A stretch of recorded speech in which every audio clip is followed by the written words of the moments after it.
So there's two icosahedrons, and I'm going to describe how you assemble these. Uh, and the first thing is the icosahedron is 20 equilateral triangles with angled sides. And you can see the angled side and the triangle. And so we're going to learn how to cut 20 of those to build a sphere. So the first thing you do is you cut yourself, you have to dimension your wood. And there's two things that you need to be aware of. The first is this triangle is 1.5 inches sides, and it's 3/4 inch thick. So it make a 3-inch sphere.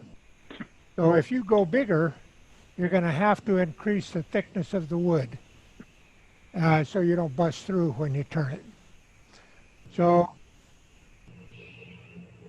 the other thing is the jig that cuts these should be exactly the thickness, the jig that holds it, exactly the thickness of this wood. So 3/4 inch MDF just works fine when we get to making the jig.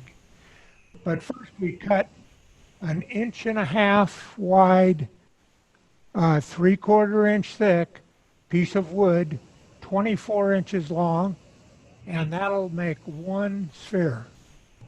And so what I have here is I have my inexpensive, unlimited adjustable jig to cut the 30 degrees.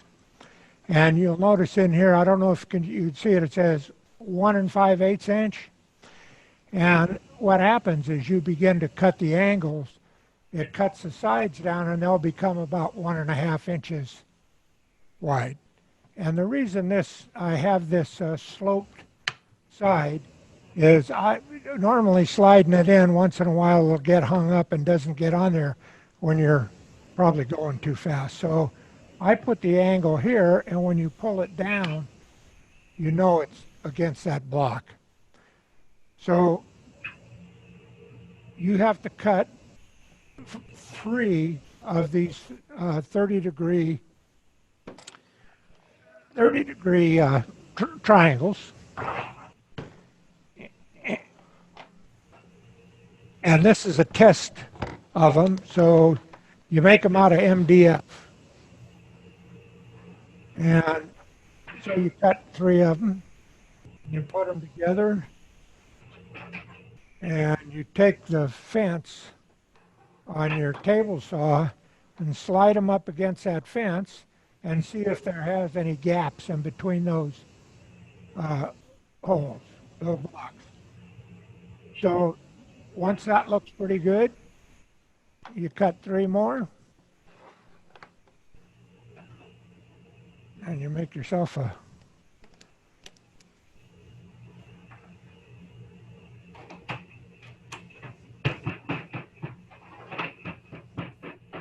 okay.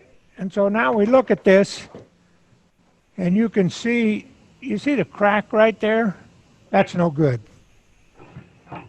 Turn it over, you see that we've got more cracks in different directions. So either the saw blade isn't square or isn't 90 degrees to your table saw. You have to get this to be like this, and now you know you're ready to cut the 30-degree blocks. So you cut yourself 21, 22 of these pieces. Those are for spares. And then you make yourself a jig to cut these. And what you do is you make a 4 by 12 inch piece of 3/4 MDF, and then a 2 inch by 12 inch piece of MDF, and you cut it in half. And since your saw is set up and your jig for 30 degrees, this is the time that you put these together and you run them through your 30-degree jig, and you know they're perfect because all your blocks are going to be the same size. So I put a spacer back here to make sure they're right. Clamp these on the block. Drill a couple of holes on each of them to make sure they're square. And then you take a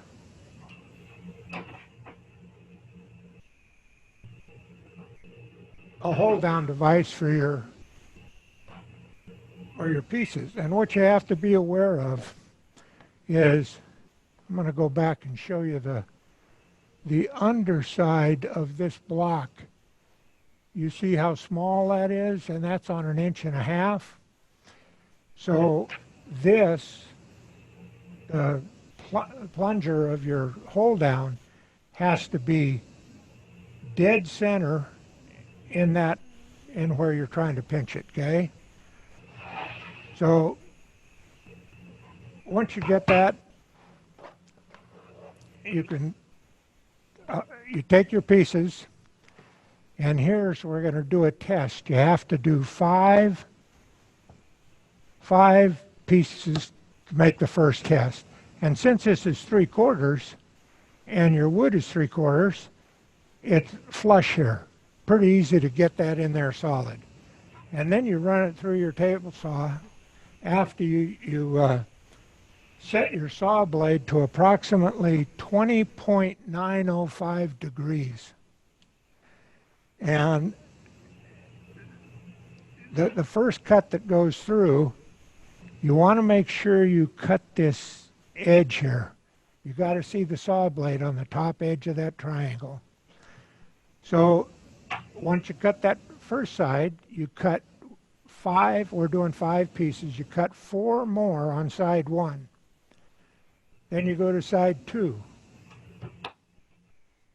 And you cut it off, and this is riding right on the fence of your table saw.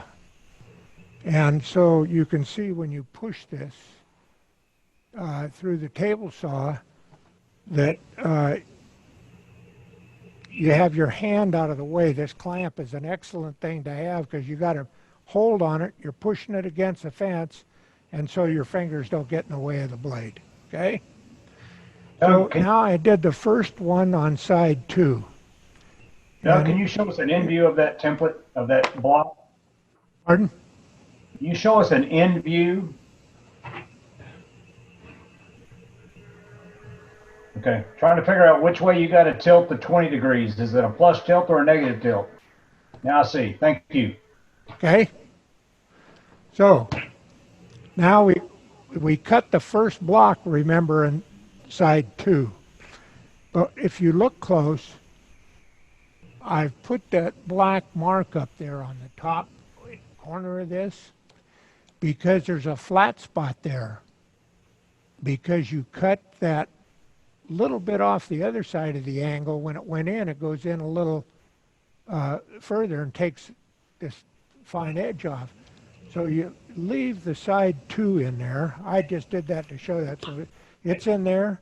And now you take the fence and you kick it just a smidgen over to make sure your saw blade is coming out the top of this and not leaving a flat edge up on the top of the piece. Then you cut 4 more of them on side 2. Then you go to side 3, and you got to go through the same thing. It's going to make a flat edge, so you knock it over just a smidgen, and make sure the blade is coming out the top here. And now you have 5. You cut the other 4 pieces, so you have 5 pieces of So how do we check out? This is to check to see if you have that at 20.905 degrees. So you take the 5 pieces and you tape them together. And as you can see on this, can you see the cracks between the joints on that? Yes. Can you see that, Steve? Okay. And you see on the top, it's one way, and on the bottom, it's another way. Okay. And so if it's on the top, then you tip the blade less. If it's on the bottom, you tip the blade more. And then you could run another 5 pieces. And so when you finally get the 5 pieces, you see on this one, there is no gap. If I can get it on, where's my X? There's my X, okay? So you turn it over, no gaps. So you're ready to go. So you now cut 21 or 22 pieces, a couple of, in case you make a mistake.